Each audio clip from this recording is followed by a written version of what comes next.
Welcome to another edition of Yorkton Stories, where we look at Yorkton and area people and events, past and present. My name is Dick DeRake. Our podcasts are available on our website, yorktonstories.ca, where you will also find photos, links, and other information associated with each podcast when available. That way you can hear the stories, and you can also see and read information about the podcast topics. We can also be found on all major podcast directories. Search for Yorkton Stories, and you will find us. And we say thank you to our premier sponsors, Harvest Meats and Grain Millers, both here in Yorkton, and others who assist us in many ways. The hockey career of Yorkton's Metro Prystai has been well documented.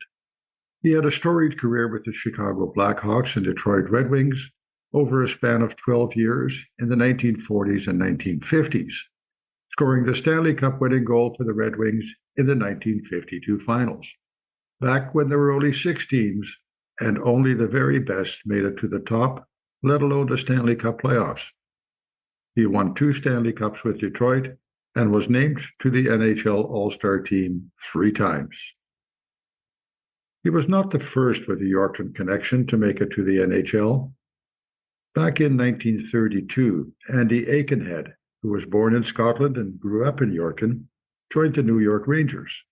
10 years before, he had played 1 season for the Yorkton Terriers.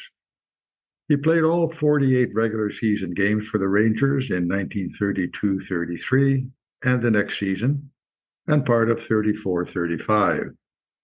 In his rookie season, he backstopped the team's 8 playoff games on their way to the Stanley Cup, posting a shutout in the clinching overtime game against the Toronto Maple Leafs. In the early 1940s, there were the brothers Archie and Harvey Fraser. Archie played 3 games with the New York Rangers in 1943-44, and Harvey played 21 games with the Blackhawks in 1944-45. But while they both played with the Yorkton Terriers in the 1930s and 40s, they were born and raised in Souris, Manitoba. Others have followed. Ed Litzenberger from Neudorf, who played minor hockey in Yorkton, played for the Montreal Canadiens, Chicago Blackhawks, and Toronto Maple Leafs in the 1950s and 60s. Yorkton-born and raised Merv Kuralik played 2 playoff games with the Blackhawks in 1962. Delvington produced Wendell Clark, who played minor hockey in Yorkton and went on to a career with the Leafs, Quebec Nordique, New York Islanders, Tampa Bay Lightning, Red Wings, and Blackhawks over 18 seasons ending in the year 2000. His cousin, Joe Koser, also from Kelvington, was with the Terriers for 2 seasons before going on to play with the Detroit Red Wings, New York Rangers, and Vancouver Canucks from 1984 to 1999. There were plenty more from the area who were born in the Yorkton Hospital or who passed through Yorkton in their hockey careers. Dave Brown, born in Saskatoon, played for the Terriers before a career with the Philadelphia Flyers and Edmonton Oilers. Larry Popin spent 7 seasons with the New York Rangers. Mike Chernoff, son of Yorkton hockey legend Shiner Chernoff, played 1 game in the NHL for the Minnesota North Stars. Goalie Matt Zaba played 1 game for the New York Rangers in 2009-2010 before a career in Europe. Clayton Pahal played 35 games with the Boston Bruins and New Jersey Devils in the late 1970s. Another Clayton Pahal, the grandson of Yorkton's Vernon Maryland Pahal, currently plays with the Calgary Flames. Brent Fedek, drafted 8th overall in the 1985 entry draft, played 11 seasons with Detroit, Philadelphia, Dallas, and New York Rangers, retiring in 2000. Jace Horolik played for the Florida Panthers, Ottawa Senators, and Vancouver Canucks in the 2010s and is now playing in Europe. Jared Bednar didn't play in the NHL, but he has been the head coach of the Colorado Avalanche from 2016 to the present. And Jared Stoll, born and raised in Melville, played bantam hockey and attended school in Yorkton. He played for the Edmonton Oilers, LA Kings, New York Rangers, and Minnesota Wild from 2002 to 2016. No, Mitro wasn't the first, but he was Yorkton's own. Born and raised in a house on Ontario Avenue, close to St. Mary's Church, the second youngest of 7 children, born to Harold and Annie Prystai, Ukrainian immigrants who arrived in the very early 1900s by way of Austria. Back in 2003, he sat down with Terri Lefebvre Prince, then the city archivist, and they recorded 2 hours of conversation during which Mitro reflected on his life. The city of Yorkton has kindly made those tapes available to us, along with others from that era. As well, Frank Block, who worked in banking, arena announcing, and radio in Alberta and Saskatchewan, spoke with Mitro, his siblings, his children, and others for his audiobook, The Mitro Prystai Story, published in 2015 and still available online at gumroad.com. He now works as a voice actor who has done numerous commercials and more than 450 audiobooks, lives in Salmon Arm, BC, and with his generous permission, we have also included excerpts from his book in this podcast. The cooperation of the City of Yorkton and Frank Block is greatly appreciated. And I might add, Frank's book is critical to telling the complete story of Mitro Prystai. You see, Mitro was not one to talk about his accomplishments as an athlete, as a family man, as the son of a mother who raised a family while her husband worked away on the railroad and was seldom home.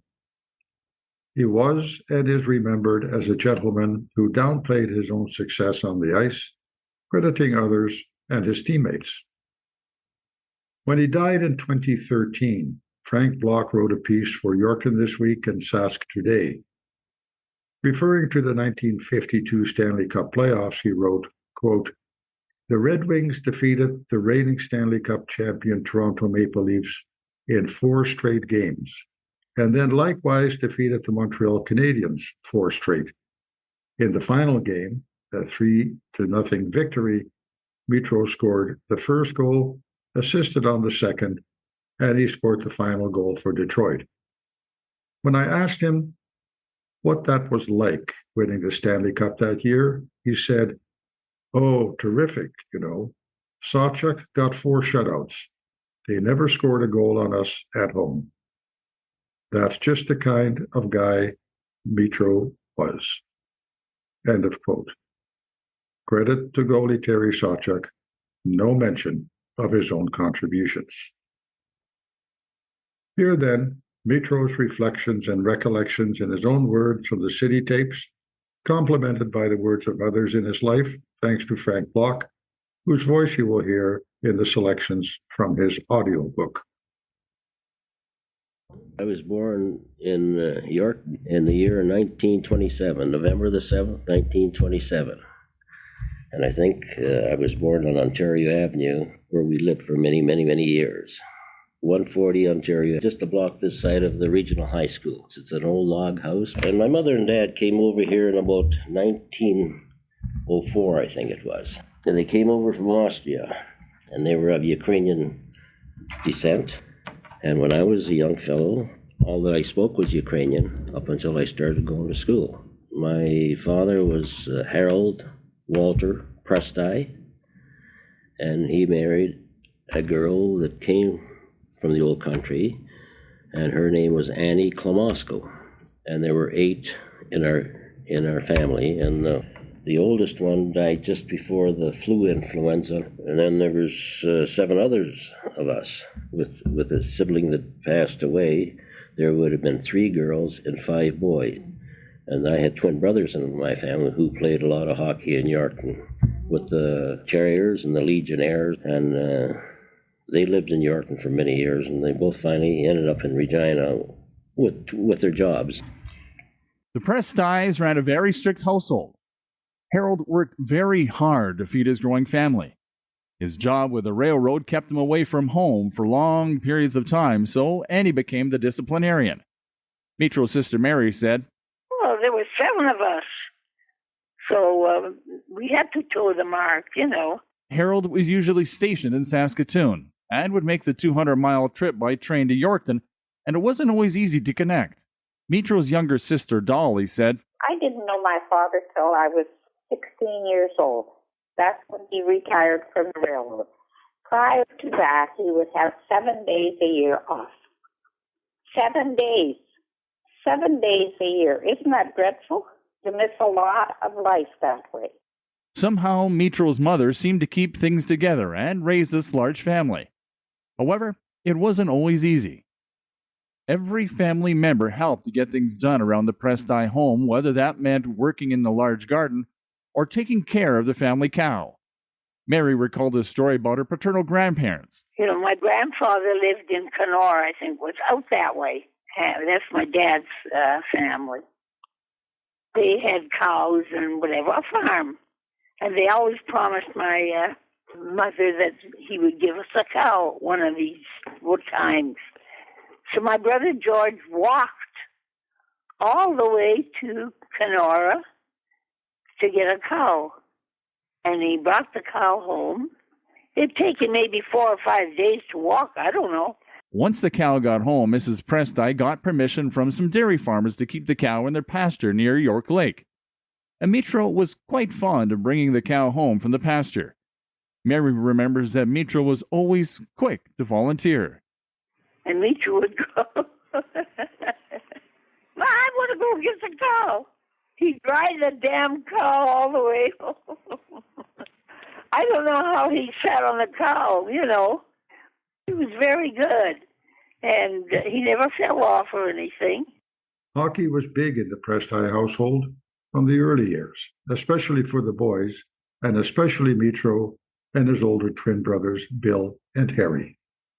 They used to build a rink out the back of our house, and they would play hockey from after supper till about 9, 10 o'clock. The twins against Mitro. And Mitro would get the puck away from them, whoever.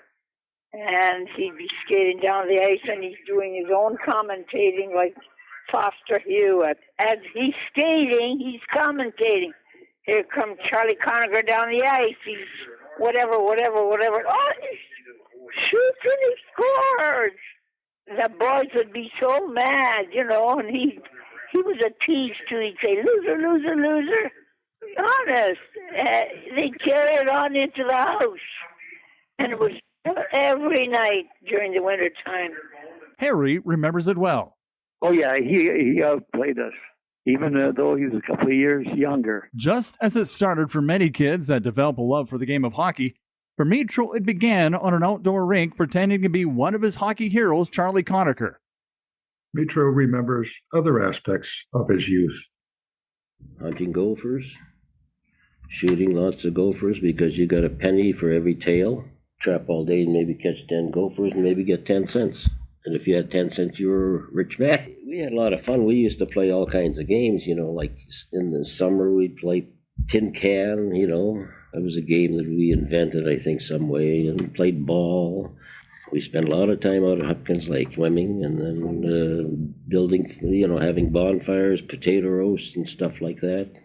When that froze over, there was no artificial ice in town. And we used to go out there skating a lot. In fact, the Yorkton Terriers, the senior team, had started their training camp out there. St. Joseph's College, a Catholic school then run by the Christian Brothers, was a block up the street from the Prystaii home. I went to St. Joe's. I spent a lot of time as a kid over there because they always had a rink there. A lot of times we'd meet there in the evenings, a bunch of us kids, we'd play pump, pull away and cops and robbers, and stuff like that. Until you could hear somebody, hey, get home to bed. Forgot what time it was. But we did a lot of work around there. We used to clean off the ice, and just loved it, There was a season sort of, in the winter you played hockey. And they had a gymnasium there at one time at the St. Joe's. We did tumbling and all that. And then we played quite a bit of basketball. And then in the spring we played softball and baseball. In the fall we played soccer. And then once it froze over, we went into hockey. Outside of school, there was a higher level of baseball in Yorkton at the time. and it was the main summer sport for youth and men in the community. And there was also golf. At that time, some of the teams, they didn't play too much league ball. They were playing tournament ball. We played a lot of tournaments, and I played with the local team, Yorkton, because at that time it was still during the war, and a lot of the guys were away in the army, you know. I was just a young guy. I was just about 15 years old, and I played with the Yorkton team here, the Yorkton All-Stars.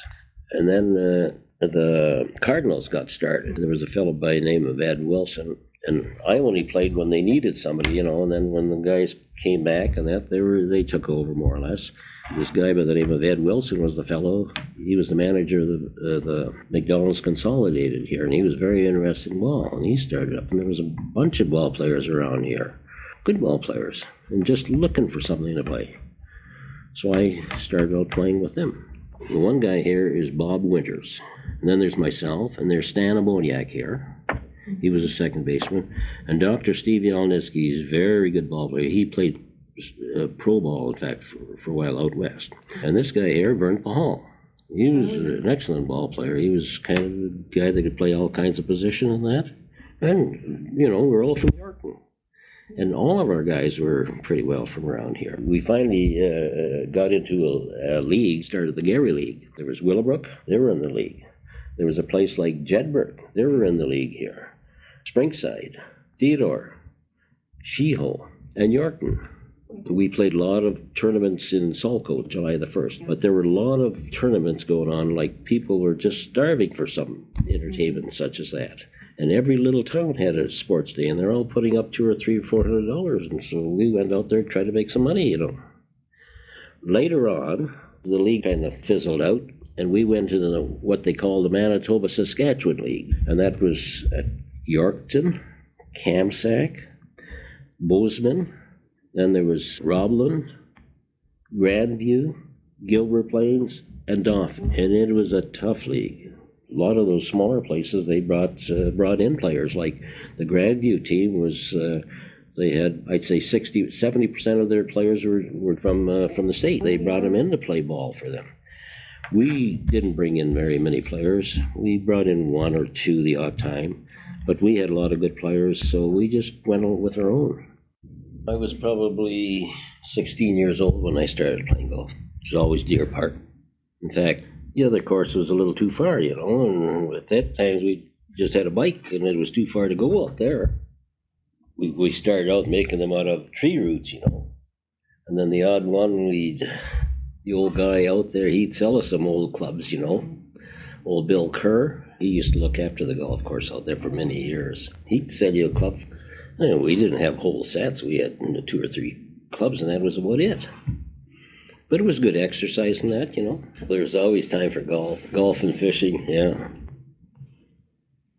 I was never that good at it, but I just enjoy going out with the guys. But Mitros' destiny was hockey. You know, I was just a kid, and my 2 older brothers, they'd leave their skates at home, and I'd put their skates on and just skate on the road. So I'd skate in them, and then before they come back from school, I'd take their skates off and put them behind the stove so they'd get a little dry, and they wouldn't know what happened. And then when I finally got my first pair of skates, I bought them from a fellow that was a fairly good hockey player, and he got a new pair, and I bought them from him for 25 cents. I played hockey, they called them, I think it was the midgets here, you know, when you're about, I think it was about 13 or 14. And somebody from Moose Jaw had seen me at that time, I guess. And back, I think it was 1944, the guy came down here and asked me if I'd want to play junior hockey in Moose Jaw. And I didn't know too much about what kind of hockey that was or anything. He asked my mother. She was the boss, you know. She says, if you look after him, sure, I don't mind if he goes to Moose Jaw, but he must go to school. And he must go to church, you know, and you can't pay him too much money. So when I first went to Moose Jaw, I got $50 a month. I paid $35 room and board, and I had $15 to spend. And I played junior hockey there in Moose Jaw. That was 1944. And then the next 3 years in Moose Jaw in junior hockey, we'd won the Saskatchewan title 3 times. We went to the Memorial Cup twice, in 1945 1945 and 1947.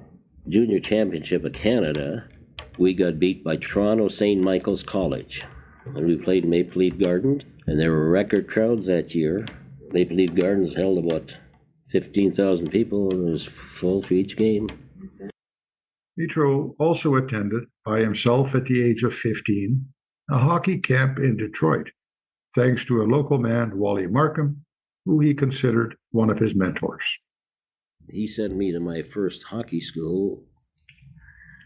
I went to the Cleveland Baron hockey. He was a scout for the Cleveland Barons, and he sent me in 1944, I think it was, to their training camp in Detroit, Michigan.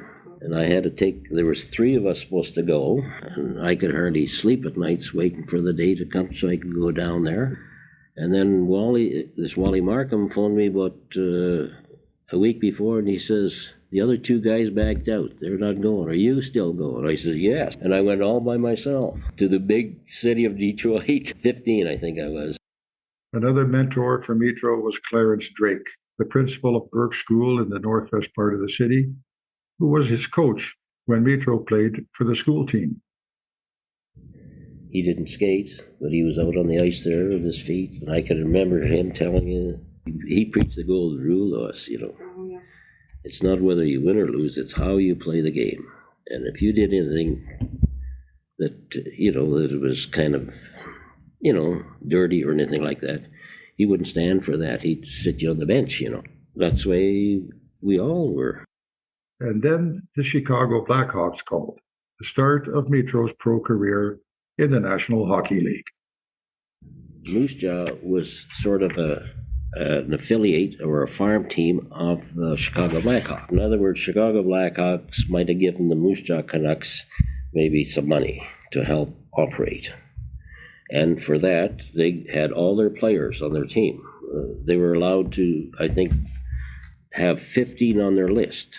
If one was dropped, some other team could pick them up. But that's the way they worked it at that time. And I was on that list. And I guess I must have been towards the top of it, because the next year they took me as pro, and there was a couple of us that went up the next year, but I was the only one that stayed up there.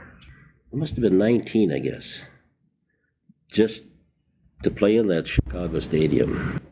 They always had 16,644, and they were just crazy about hockey. Bentley's and Bill Mosienko, and there was Emil Francis turned pro that year, and I dreamt for quite a few years of playing there, because all the time I played in Moose Jaw, I dreamt of playing pro hockey there.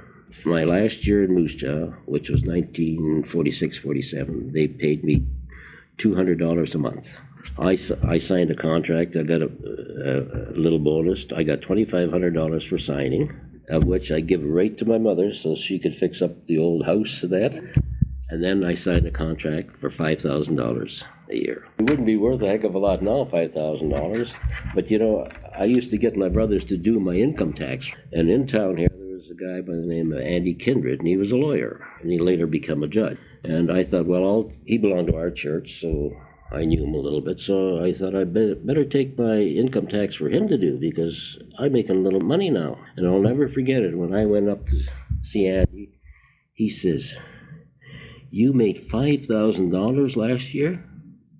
"Yes, just for playing hockey." I hated to leave Chicago, but Detroit had been winning the Stanley Cup, and that was the ultimate, when you're playing hockey, is to be on a Stanley Cup winner. And I was happy to go there, and then there were different guys like Lindsay phoned me, and Gordie Howe phoned me and welcomed me to Detroit, and I never heard that before, and it was pretty nice. I felt like I was wanted over there. So I went there for 4 years, and I think we won a couple of Stanley Cups. We won the league title probably 5 years in a row there or something, I think. And then we won the Stanley Cup, and it was really something. I was there 4 years. Chicago were having a little problem. People were dropping off. They weren't coming to the games. They remembered me from a few years ago, and they wanted me back. I guess it was the owners that says, Prystai's got to go back to Chicago. And I was playing pretty good. I had a couple of good years, Well, I went back to Chicago one year, and I wasn't very happy to be going there again because, I got buddies in Detroit there and that. And so I was there just about a year, and I wasn't very happy there, and I guess they must have seen that, and so they traded me back to Detroit again. I went back there for 3 more years. Yeah, there was Red Kelly and Marty Pavlich and Gordie Howe and I lived together. And this lady that looked after us, she looked after us, and we got out of line, she'd tell us, So it was good for the bosses, I guess. Kept tabs of us. I had a cracked ankle in Detroit. This was towards the end of the year, and they asked me to go to Edmonton and get in shape. And I said, sure, I'll go to Edmonton, as long as you don't cut my pay. So they says, no, and we'll bring you back right when you get back in shape. Well, I went to Edmonton, and I played there 4 games and broke my ankle again. So I was in the cast for 6 months. I went back just for a little while. I wasn't there very long. And then I broke my leg a second time. And then a doctor from Detroit told me I shouldn't be playing till at least the start of the year. I broke my leg again in October. So then I was in a cast for about 8-10 months. And it happened very easily. A guy just kicked my feet from under me, and I just fell to my knees, and the guys came, what's the matter? I said, my leg's broken again. I could tell. And it was. Well, then I met my wife in Edmonton, and I thought I'd get married, and that's when I quit hockey. All the years that I played hockey, I could hardly wait to get back home. I don't know. I was a small town boy, I didn't like the big cities. It wasn't bad, when you're there, but I'd rather be out in the prairies here, and I could hardly wait to get home every year. My mother only saw me play 1 game in junior or in hockey. She came to Maple Leaf Gardens that one time, and it was towards the end of my career, and I scored the winning goal there that one night. And that's the only game she saw me play. My dad came out east a number of times. My mother was a home person. She listened to all games on the crystal set, on the radio. I guess we had a radio at that time. She didn't discourage any of us, really, from playing hockey or any sports. When home in summer, Mitro would work and play baseball. His friend Red Kelly remembered that both he and Mitro would go home and work hard. Kelly in Southern Ontario and Mitro in Yorkton, and would come back to the team in the fall in better shape than most of the other players because of the work they had done. In the summer of 1950, Mitro took on the job of looking after York Lake Golf Club. They were looking for a guy to look after it, So I said, yeah, I'll look after it. So I wasn't really a pro. I wasn't really a good player. I was just a name. I was a groundskeeper. I looked after the grounds and looked after sandwiches and all that. So I wasn't really a pro. It's the same thing with a lot of guys back then. They weren't pros. They looked at it as a business, like that Bill Kerr. He couldn't even golf, I don't think. But he looked after the golf course. I worked out there one year, and that was it. After he retired from the NHL, Mitro coached the Omaha Knights, a semi-pro team, but that lasted only 1 year. He and the team's management didn't see eye to eye on how to run the team. He spent 3 years coaching the Moose Jaw Canucks and 2 years coaching the Melville Millionaires, both Saskatchewan Junior League teams at the time, winning the Saskatchewan Junior Championship with the Canucks in 1962. And then I had enough because I had 5 little kids running around, and I wasn't very happy a lot of times when we lost games. So I says, I better get the heck out of this racket. And they're a tough bunch to coach those juniors. It's just like looking after kids. And then the philosophy of hockey changed a little. You could win a game, and you could be a son of a gun or something, and it's all right as long as you won. You could lose a game and be proud of your guys, but everybody thought it's terrible to lose a game. I wasn't brought up that way. I played the game tough. If you lost, well, you lost. I just says, to heck with it. I'm not going to take this kind of stuff. Mitro was also busy with hockey schools in the summertime. hockey school led Mitro out to Nelson, BC, where he taught the hockey school for many consecutive summers. Veteran NHLers Glenn Hall, Johnny Bauer, Johnny Busick, and Andy Bathgate would also be among the instructors. The picturesque scenery of Nelson was incredible. The people of Nelson were quite proud of their surroundings and would often ask the players what they thought of their town. Glenn Hall remembers how the conversations went. We were at Nelson, BC, running a hockey school. And it is a beautiful country, but everybody in Nelson talks about, you'd say, what do you think of this country? And I'd say, beautiful country, beautiful country. Next guy, what do you think of this country? Beautiful country, beautiful country. It's lovely, lovely. Finally, Mitro interjects and he says, it's horse shit. He said, you should see Moose Jaw. That's one of my favorite, was Mitro, yeah. Mitro spent several years as a salesman for a brewery, living in Yorkton, but traveling throughout Saskatchewan. One day, while passing through Wynyard, a town on the main highway west of Yorkton, he saw a for sale sign on an insurance agency business.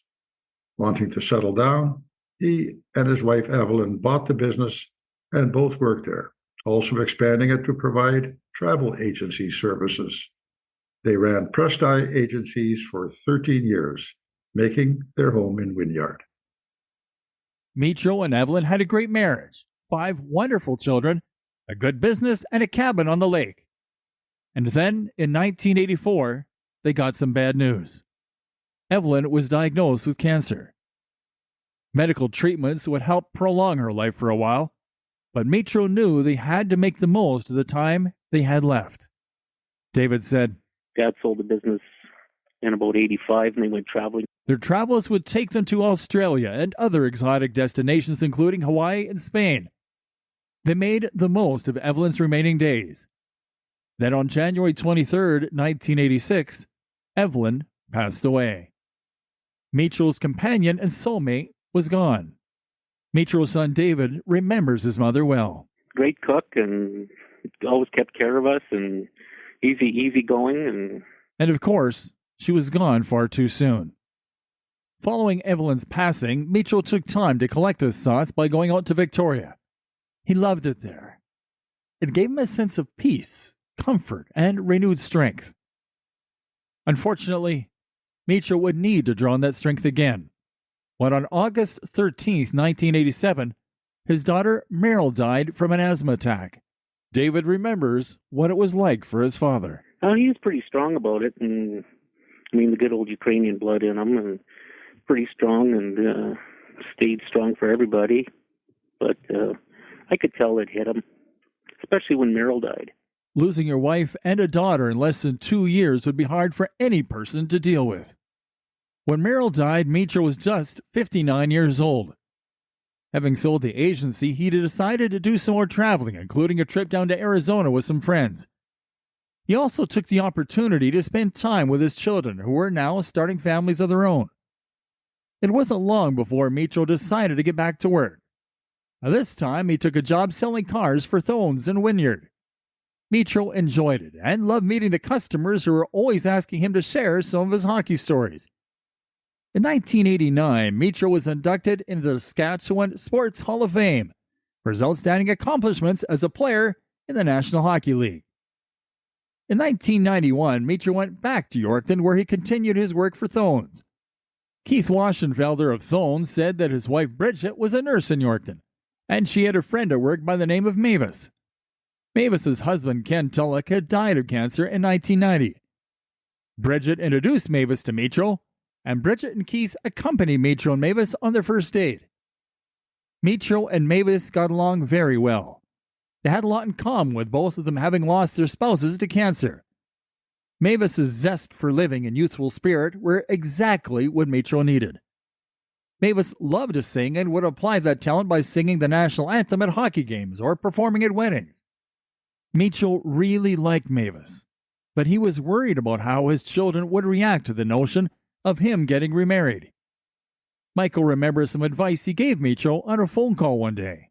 I said, you're still young enough, you don't need to be alone for the rest of your life and whatnot. So if you're going to be happy, that's all that matters. That's what should count.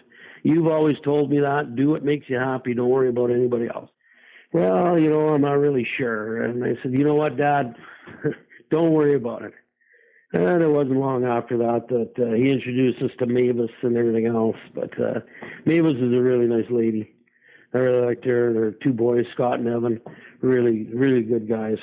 The two were married on April 30th, 1994, and remained together for 19 wonderful years, until Mavis's death on May 24th, 2013. Their time together, though, was truly wonderful. Long after his playing career was over, Mitro was reunited with the Stanley Cup. On July 9th, 2005, Mitro had a chance to share the Stanley Cup with his children. Lord Stanley's Cup was brought to the community of Yorkton, where Mitro got to participate in Saskatchewan's Centennial Parade with the Stanley Cup by his side. The following day, Mitro got to take the cup to Wynyard, where all of Mitro's kids got to hoist the Stanley Cup in Michael's backyard. Yeah, and I live just across the street from the skating rink. That day, they knew Dad was coming down with the cup, and so they arranged to have him go over to the rink with the Stanley Cup and sign autographs. Yeah, there was quite a few people that turned out for that, and I remember it was a hot day. He was grateful for the experience and to have to be able to be with his kids with it. But even just he said, geez, I didn't think there'd be that many people come out. That's the way it was. Oh, I didn't expect that many people, but he stayed until everybody was gone. Yeah, he enjoyed it. He said, I've seen some people I haven't seen for a few years, and yeah, I think he was grateful for the chance to have it here with his family and his kids and stuff. In July of 2007, the city of Yorkton honored Mitro by renaming Catherine Street on the west side of Gladstone, the portion that runs in front of the Kinsman Arena, as Prystai Way.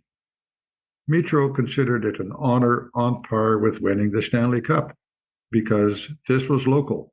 This was his hometown, bestowing that recognition. 2 years before he died, Mitro made a sentimental journey back to Detroit with his family.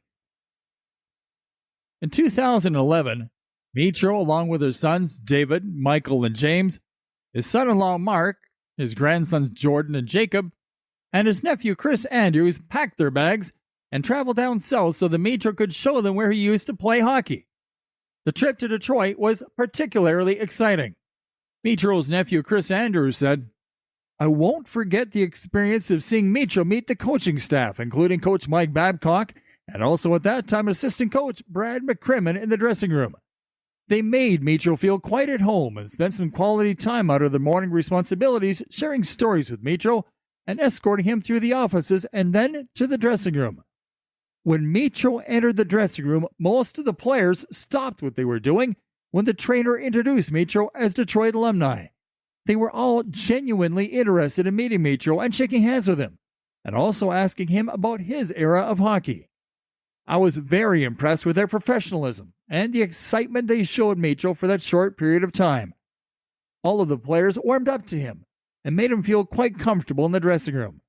It was awesome to witness his experience with the players." Mitro's son Michael remembers. It was the Saturday night before the game, and we were downstairs, and Dad was signing an old chair that the ice maker had in his office.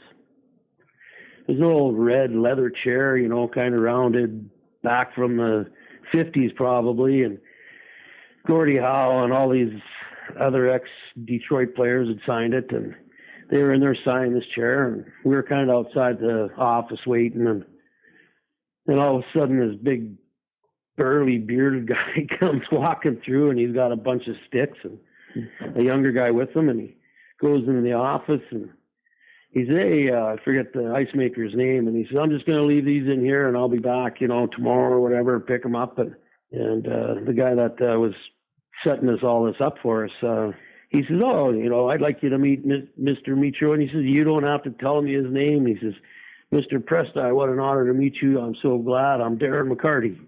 It would be an honor if I can get a picture of you with me and my son."